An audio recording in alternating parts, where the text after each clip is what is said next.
sejam bem-vindos ao Pode Direito. Eu sou a Maria. Eu sou a Amanda e hoje a gente vai abordar o tema potencial, consciência e ilicitude.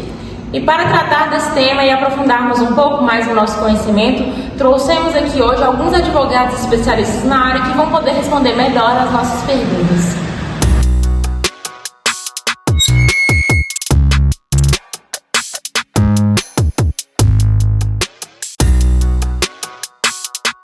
E nós estamos aqui hoje com os advogados que vão esclarecer nossas dúvidas. Doutor Hélio, doutora Thaís, doutora Maria Luísa, doutor Cláudio, doutora Rose. Boa noite a todos. Boa noite. Boa noite. Doutora Thaís, o que seria potencial, consciência e ilicitude? Boa noite. Potencial, consciência e ilicitude refere-se à capacidade do agente de compreender a ilicitude da sua conduta, mesmo não sabendo da sua ilegalidade. Ou seja, o agente ele entende que aquela conduta que foi feita, ela é, de certa forma, vamos dizer mais tarde, errada, mesmo sem ter um conhecimento pleno que em normas, em leis, essa conduta foi denominada errada. Excelente. Doutor Cláudio, agora que nossa dúvida sobre o que é a potencial consciência da ilicitude foi esclarecida, e qual seria a importância prática dela no direito penal? Ela reflete diretamente na análise de culpabilidade do agente, onde se vê se ele tinha ou não consciência da ilicitude desse crime. E de que modo isso pode ter atuação durante o julgamento do réu? Muitas das vezes o réu pode ter a pena reduzida por não saber que o fato que ocorreu se tratava de um ato ilícito. Pode ser então um atenuante no caso, um favorecimento ao réu. Sim, pode favorecer muito o réu no julgamento. Doutora Rose, como o potencial, consciência e ilicitude se diferencia do conhecimento efetivo da ilegalidade da conduta? A potencial consciência da ilicitude é necessário que o agente ele tenha esse conhecimento de que sua conduta não é referível, não está embasada no ordenamento jurídico. Ou seja, que aquela conduta ela não é penalmente cabível a ser. Um exemplo, não se pode exigir que um morador lá do distrito, na roça, na década de 50, de 40, era assim. Um morador que morava lá bem no distrito, um lugar bem longe, ela não tinha conhecimento de ilicitude, do que era penalmente exigido pelo nosso ordenamento jurídico. E aí ela poderia cometer um ato e achando que estava correto, que aquele ato, que aquela atitude dela era correta por não conhecer sobre esse ordenamento, por não saber que aquela atitude sua contradiz o ordenamento jurídico, ou seja, contra a lei. Hoje, depois de muitos anos, nós podemos perceber que os meios de comunicação, internet, TV, rádio, até mesmo nos atos religiosos, que é na igreja, sempre está ensinando sobre o que é certo e o que não é certo, o que é penalmente exigido no nosso ordenamento, o que não pode ser feito por nós, que é considerado como crime. Então, tem vários canais de informações.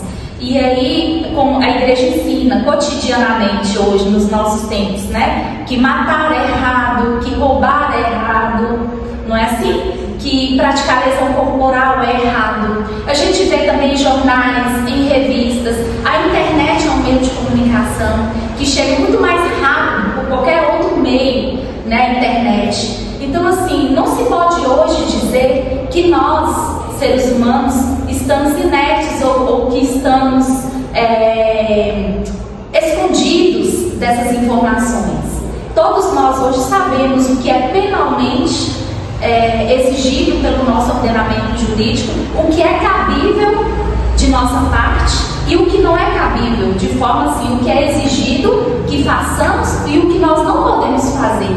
Como a lei fala, a gente pode fazer tudo aquilo que não é penal ou cobrado na lei.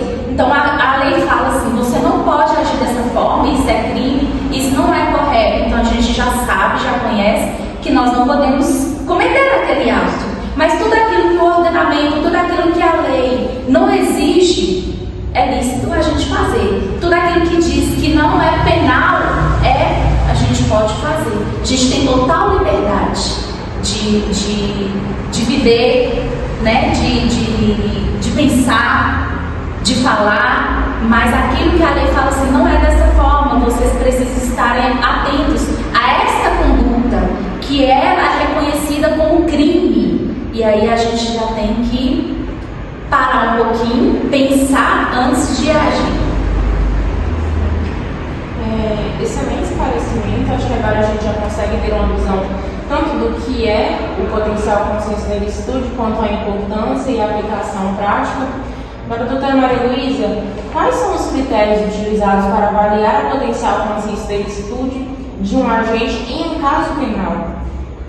Os critérios incluem a capacidade intelectual da agente, suas condições pessoais e as circunstâncias específicas do caso. Certo, a gente pode entender que tem muito da realidade prática do caso na aplicação e no julgamento, certo? Certo. Hélio, você poderia falar para a gente quais são os argumentos comuns utilizados pela defesa em relação à potencial consciência da ilicitude de um agente acusado de um crime? A defesa constantemente ela argumenta, né, que o agente, nas suas condições específicas, ele não tem capacidade de compreender a ilicitude na sua conduta. Então, o agente estando em ação, ele não consegue entender que naquele momento ele estava tendo uma conduta ilegal, né? A defesa hoje ela argumenta, ela tenta demonstrar isso aí diante do juiz para que o agente seja absolvido. Muito esclarecedora a nossa conversa hoje. Gostaria de agradecer aos profissionais que estiveram conosco e esclareceram as nossas dúvidas e com certeza contribuíram para o nosso conhecimento e dos nossos ouvintes. Obrigado. Muito obrigada.